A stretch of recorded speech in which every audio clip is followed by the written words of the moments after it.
L'interview matinale, première partie, on y va. Et ce matin, j'ai deux invités avec moi. J'ai Thierry dit El Paso, juste en face de moi. Bonjour Thierry. Bonjour. Et j'ai à ma droite Bernard. Dit quoi Bernard? Checkmat. Checkmat. Ok, donc bonjour El Paso et Checkmat. Vous êtes là tous les deux pour me parler. Alors, peut-être les auditeurs qui sont un petit peu au fait des choses ou quoi, comment ça se dit, oula, il y a du pseudonyme, El Paso c'est un peu hispanisant américain, vous n'avez pas l'image mais il y a du blouson, enfin du blouson pas en cuir d'ailleurs, ah si, voilà, il y a du blouson en cuir, quelques bagues aux doigts, ça sent un peu l'ambiance motard tout ça. Et c'est justement le sujet qui vous amène tous les deux. Vous venez nous parler d'un événement qui a lieu à Cadillac le dimanche 9 juin, donc ce dimanche là. Et il s'agit d'une bénédiction des motos et des motards. Alors est-ce que en quelques mots vous pouvez m'expliquer ce que c'est? Parce que j'avoue que je ne connaissais pas ce principe. Qui peut m'en parler? Peut-être Thierry. L'idée vient d'une chose qui s'est jamais faite sur la région bordelaise. C'est la bénédiction des motards et des motos autour de la place de Cadillac.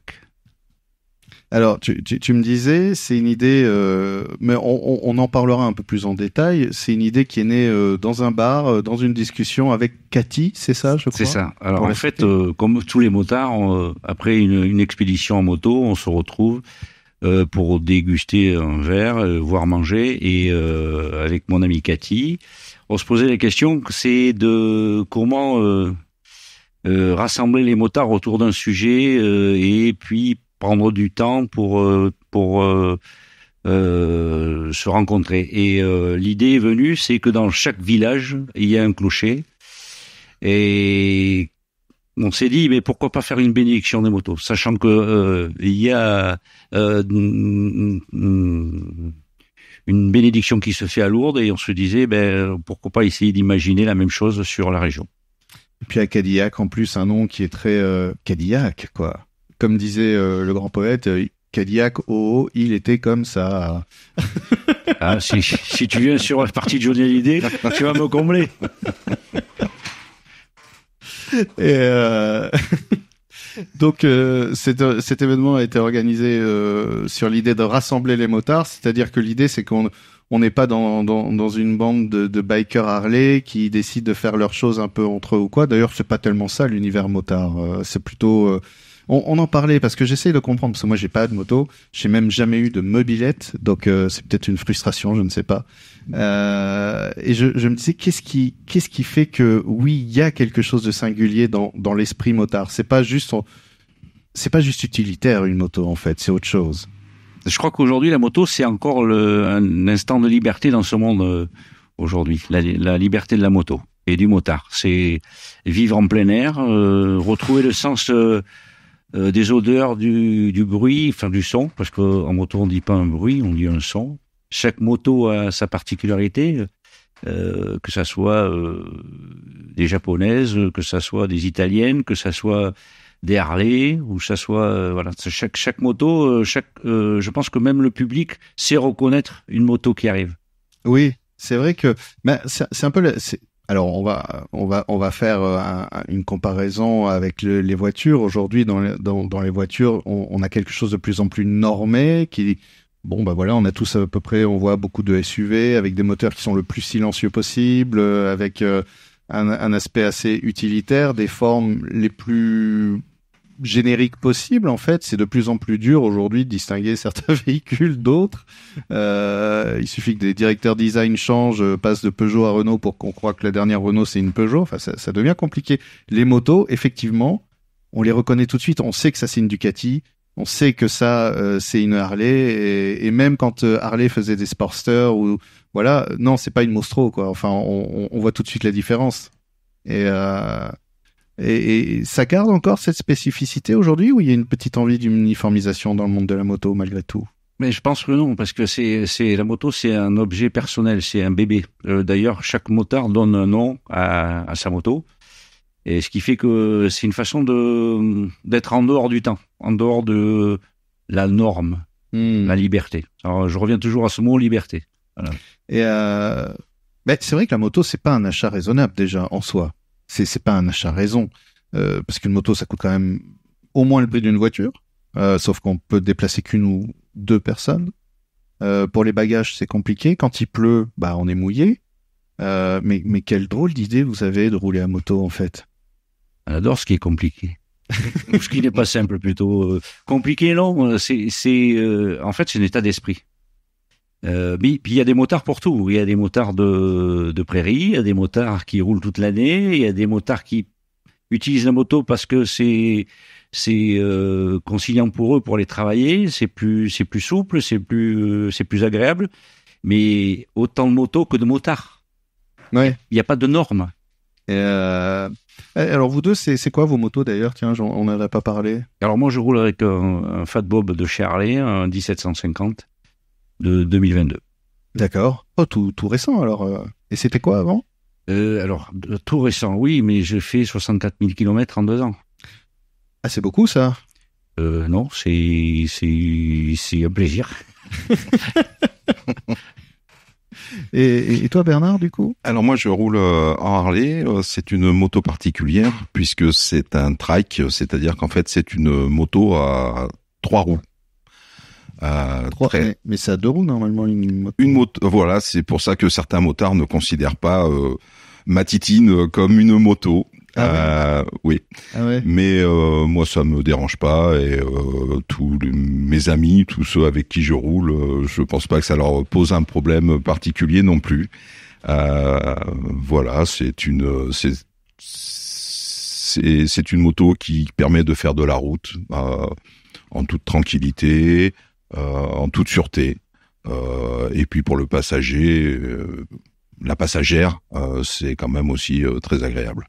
Oui, parce que je vois les trikes, c'est cool quand même, parce qu'en plus il y a un coffre là pour le coup. Alors voilà, il y a un coffre. Bernard, c'est pratique quand même un peu. Hein. C'est pratique, moi c'est ça, c'est le côté pratique chez un coffre, chez la radio, chez le GPS. Je suis bien installé et ça me va tout à fait. Et je vais être un peu taquin alors. Et pourquoi pas prendre directement une voiture? Parce que je suis sûr qu'en plus c'est pas donné ces petites choses. Alors, c'est pas donné, mais heureusement, on est dans une société où les banques sont là pour nous permettre d'assouvir nos rêves. Et il y a ce côté quand même, même en trike, il y a ce côté quand même qu'on le retrouve en moto, puisqu'avant j'avais des motos, des 2 roues. C'est ce côté de liberté, de contact avec les éléments, le soleil, l'été, la pluie en ce moment, pas mal. Mais le vent, les sensations que l'on n'a pas en voiture, et puis ça fait aussi, ça permet de s'intégrer à une communauté qui a les mêmes valeurs et qui voit les choses un petit peu de la même façon. C'est vrai que je dirais que là, effectivement, en parlant, ce qui me paraît effectivement très pertinent, la moto, la voiture, la différence, c'est comme si la voiture, on se protégeait un peu du monde et des autres quelque part. On se met dans sa bulle, dans sa carrosserie, on s'enferme, alors que la moto, il y a peut-être plus une idée d'ouverture et de rester en contact avec l'extérieur, avec les éléments, avec... Est-ce que ça vous parle quand je dis ça ou... Alors, il y a une étude qui dit que les gens, quand ils sont en voiture, c'est une déportation dans leur habitat. En fait, c'est comme si, en fait, ils étaient dans leur maison, c'est une propriété. Alors que la moto, c'est une liberté. Donc, en fait, on n'a pas du tout la même vision. La moto, c'est plutôt un partage de la route. Eh ben, on arrive déjà à la fin de la première partie de l'interview. Je propose qu'on fasse une petite pause. On se retrouve dans un peu moins d'1 heure pour continuer à parler déjà de la moto, parce qu'en plus, vous êtes déjà en train de me faire voyager sur les routes. Et on va reparler donc de ce 9 juin et de l'association Le Cœur des Hommes, et notamment de ce qu'elle fait dans sa mission, dans son action au quotidien. L'interview matinale, toujours avec mes 2 invités, donc Thierry et Bernard, qui sont là pour parler moto, mais pas que. Moto, pourquoi? Parce que c'est l'événement qui nous rassemble aujourd'hui, cette bénédiction des motards et des motos, ou des motos et des motards, le 9 juin à Cadillac.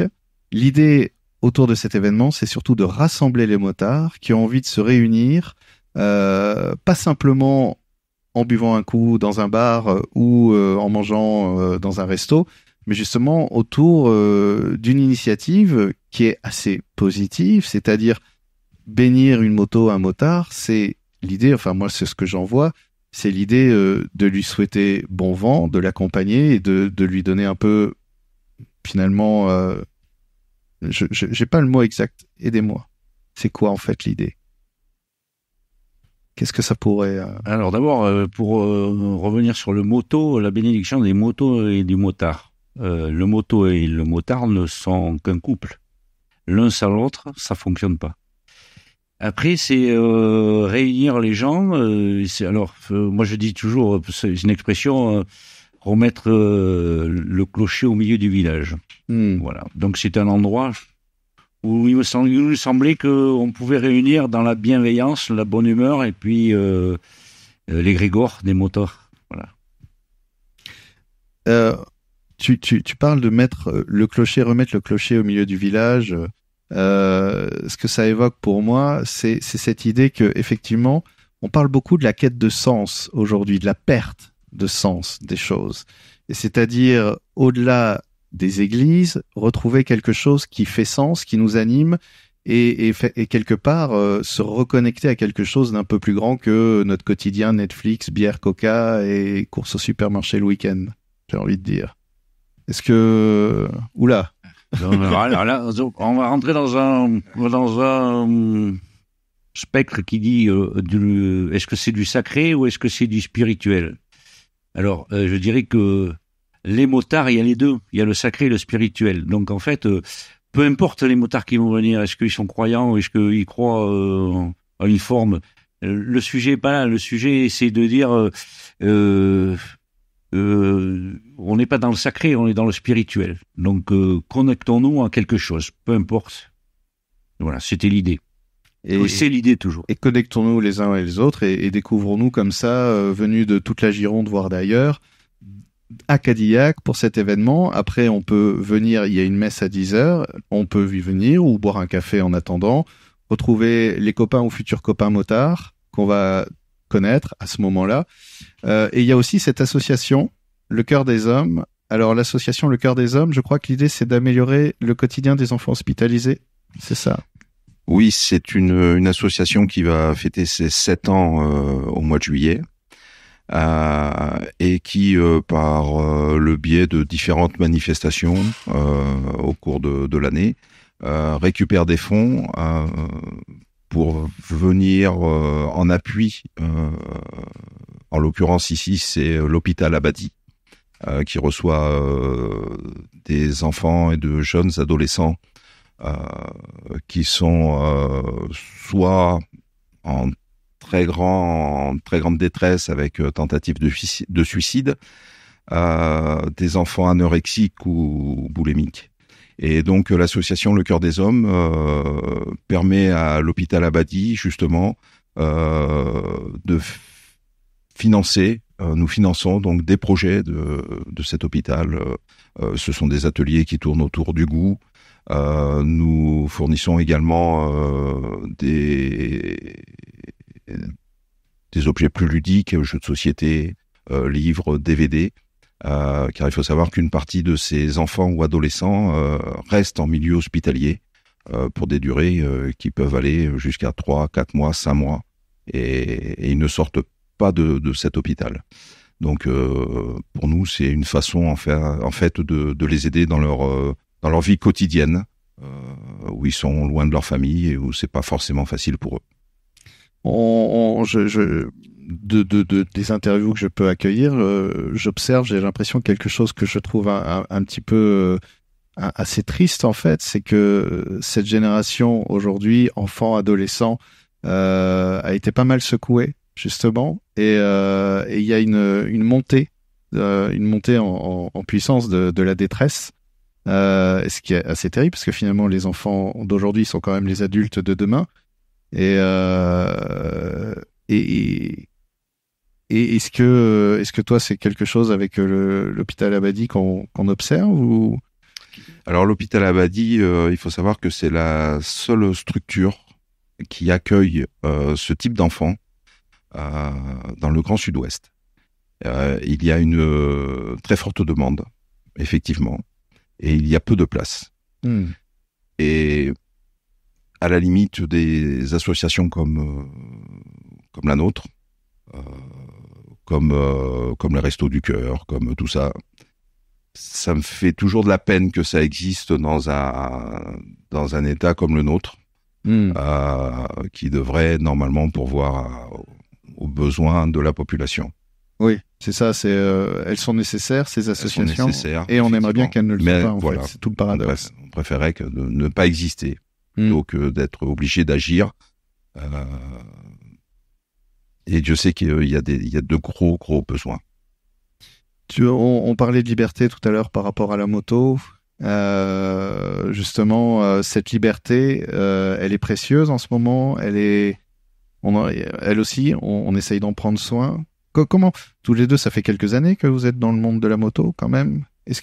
Quelle cartographie vous pourriez faire de ce monde dans lequel on habite? C'est une vaste question. En fait, alors je sais pas comment y répondre, mais ce qui est sûr, c'est que la liberté, c'est un acte de chacun. En fait, moi, je préfère voir la bouteille à moitié pleine et donc être dans l'action que dans l'attente des choses. Donc, pour en revenir à ce que disait Bernard, c'est si on peut offrir à ces enfants quelque chose, leur montrer cette liberté, les apporter, leur montrer le chemin, parce que c'est pas le but, c'est le chemin qui est important. C'est leur montrer qu'il y a un chemin différent, qu'ils ont la possibilité de voir autre chose, des beautés, la beauté naturelle, la beauté des choses. Je crois qu'on est là pour ça. On est que de passage et qu'on est là pour ça, pour montrer toute la beauté qu'il y a à côté d'une structure et d'une société qui est de plus en plus pesante par des règles. J'aime bien dire que finalement, parfois j'ai l'impression que la mission d'un adulte, ce n'est pas de dire à un enfant quoi faire, mais c'est d'essayer de le protéger de nos erreurs à nous, de celles du temps qu'on a habité, et de dire attends, moi je vais te protéger, je vais essayer de te dégager un espace.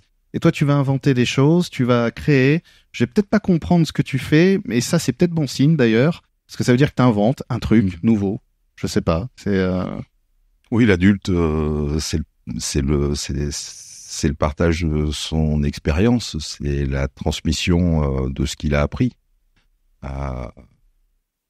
Dans l'absolu, on devrait évoluer vers une société de plus en plus juste et belle. Dans l'absolu. Oui, mais c'est ce qu'on travaille tous à faire. C'est ce que l'on essaye de faire régulièrement. Et notamment avec cette idée de se rencontrer. Et j'invite vraiment tous les auditeurs, toutes les auditrices qui sont un peu surprises par cette proposition à Cadillac de motard et de motarde, parce qu'il y en a de plus... On dit motarde. Oui, motarde. Oui. Il y en a de plus en plus, tu nous disais, c'est... Oui, alors aujourd'hui, je pense que alors je sais où la commune où je travaille avec l'auto-école, je crois que aux dernières nouvelles, au dernier sondage, ils sont à 37% de permis femmes. Et au national, de ce que j'ai lu dernièrement, c'était 16%. C'est une population qui augmente, et tant mieux, parce que ça donne un certain parfum à la moto et une autre image du motard. Oui, on sort un peu des clichés, la bande de potes, voilà. Biker, cuir et tête de mort. Ouais, voilà. Enfin, il y a du cuir et tête de mort, mais aussi avec des femmes maintenant. Avec des femmes, voilà. Oui, mais comme le monde du rugby, le monde de la moto, c'est un monde fait par des brutes au cœur tendre. Et justement, parce qu'on arrive déjà à la fin de la deuxième partie de l'interview, je vous invite tous à découvrir ce monde ou à vous connecter, si vous êtes vous-même motard et que vous cherchez à vous connecter à d'autres motards, que quel que soit, il y a pas d'obligation de modèle, de machin, c'est la moto avant tout, en fait, et tout ce qui rassemble autour de cette idée de la liberté. Rendez-vous le 9 juin, ça commence à 10h avec une messe à Cadillac. Ensuite, il y aura la bénédiction des motos et des motards. Un repas aussi, c'est important. Tous les restaurateurs, de toute façon, sont prévenus, prêts à accueillir, à festoyer, à passer un bon moment jusque dans l'après-midi. Il y aura aussi donc le mot m'échappe pour les casques. On peut donc faire un don. En fait, l'idée c'est ça. Ah oui, c'est très important. Voilà. Parce que pour qu'une association vive, il faut qu'elle ait des moyens et on a décidé avec Bernard que 2 € par casque seraient donnés pour l'association. Voilà, et qui permettra donc à l'association Cœur des Hommes de continuer comme ça à soutenir les actions. Tout à fait. Il nous reste encore beaucoup de choses à financer.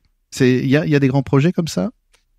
Alors, il y a un projet qui tient à cœur à l'hôpital Abadi, mais que l'on n'a pas pu financer parce que on est une trop petite association. En fait, c'est faire venir une coiffeuse, maquilleuse, pour redonner goût aux enfants par rapport à leur propre corps. En fait, apprendre à s'aimer de nouveau. Alors, j'espère que on pourra peut-être financer une partie de ce projet avec les dons que nous récolterons dimanche. Eh bien, rendez-vous dimanche alors, et n'hésitez pas, même pour le Cœur des Hommes, n'hésitez pas à venir, si vous avez des actions comme ça, à venir nous en parler, on suivra tout ça de près, évidemment. Eh bien, c'est gentil, merci. Merci Mathieu.